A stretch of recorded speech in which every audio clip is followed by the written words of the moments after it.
Nah. Tadi ada apa dia ukuran tidak berlebihan dan tidak berfikir ya? Ya, menurut keperluan. Masing-masing orang berbeza keperluannya. Jadi apa yang diperlukan sila beli.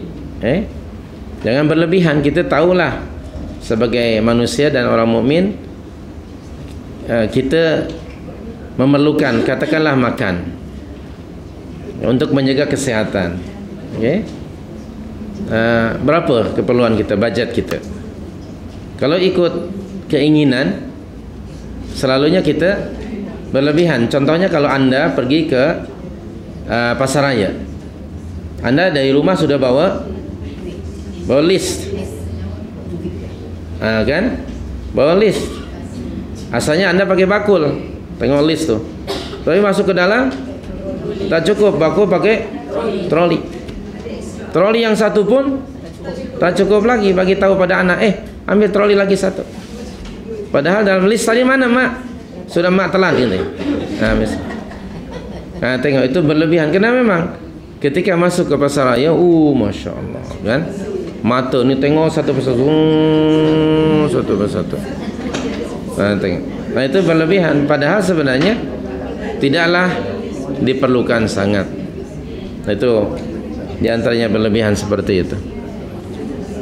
Allah bagi kaki pada kita berapa pasang?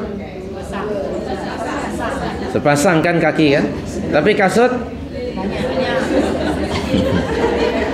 mengarahkan email dia. Nah kasut kadang-kadang bukan tak boleh, kadang-kadang tidak diperlukan pun. Kan ada kasut barangkali dipakainya hanya pada event tertentu. Mungkin saja kan? Ikut color, nak match begitu. Kan, nak matching. Jadi itu mungkin disebutlah berlebihan. Karena pada waktu yang sama ada orang lain yang tidak mampu. Demikian juga kedekut. Jangan pula ketika kita perlu, ada uang, kita mampu, kenapa kita tidak membelinya? Jangan pula begitu. Nak menunjuk kononnya dia humble, padahal dia orang kaya, katakan orang mampu lah.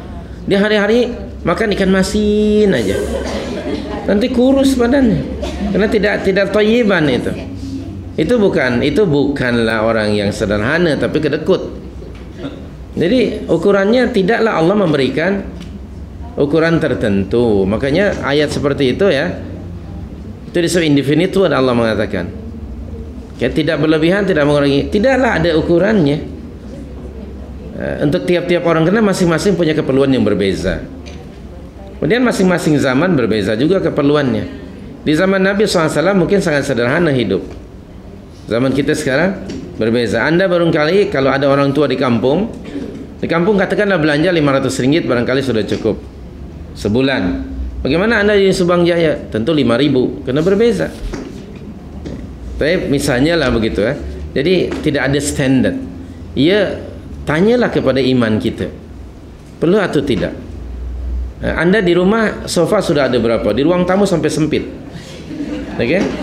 Sofa. Kemudian Anda ada lagi, nak beli lagi sofa. Nak letak di mana nih? Datang satu lori, ya Allah, nak letak di mana nih? Nanti. Di mana puan? Nak letak di mana puan? Ini semua sudah penuh, bagaimana ya? Letak di shilling aja. Kacau. Padahal tidak perlu lagi. Tengok kapet di rumah yang dilipat sudah ada berapa? Belum lagi yang di bawah. Tidak perlu sebetulnya. Itu berlebihan. Tapi kita ikut hawa. Kalau ikut hawa memang tidak akan pernah merasa cukup. Demikian juga makan. Kalau ikut hawa kita bukan hanya kenyang, tapi ada kelas. Kita nak makan nak ada kelas kan, restoran apa? Kalau ikut hawa. Kalau ikut keperluan, lapar akan hilang dengan makan. Okey, kemudian kenyang habislah. Kalau itu ukurannya. Tapi kalau ukurannya nak menjaga status, dia akan makan tentu pada restoran yang ada kelas. Nasi lemak tepi jalan 2 ringgit setengah. Tapi nasi lemak antara bangsa mungkin 7 ringgit. Karena Anda orang yang bergaul dengan antara bangsa, nasi lemaknya pun mesti antara bangsa. Nah, mungkinlah orang nak style begitu kan, gaya. Nah, jadi sekali lagi kadang-kadang kalau ikut hawa ya, dia berlebihan. Ya Allah tidak, baik Allah atau Rasul tidaklah menetapkan. Kalau anda nak tahu bagaimana makanan Nabi SAW, baca dalam kitab Riyadhus Salihin juz yang kedua. Subhanallah, malu kita membacanya.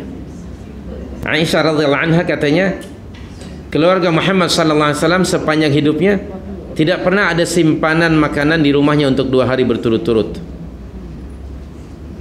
Sementara istri yang lain mengatakan Muhammad SAW dengan istrinya, dengan keluarganya tidak pernah memakan roti dari gandum yang lembut, yang kasar-kasar. Dia tidak pernah makan gardenia tuh, seperti yang anda makan tuh. Okay. Subhanallah, kadang-kadang malu. Pakaian Rasul SAW ada berapa saja. Dan kalau koyak dia menjahitnya sendiri, begitu juga kasutnya. Kalau kita kan 2 almari di rumah pakaian itu. Almari size-nya bukan size yang kecil. Subhanak ya karim. Nah, ya, demikian, tidak ada batasan, tetapi tanyalah iman sendiri. Adakah perlu ataupun tidak? Kalau perlu, tafadhal, silahkan. Kalau tidak perlu, itu disebut berlebihan. Tidak perlu tapi dia beli, itu berlebihan. Dia perlu sebetulnya tapi dia tidak mau membeli, itu kedekut. Yang balance tadi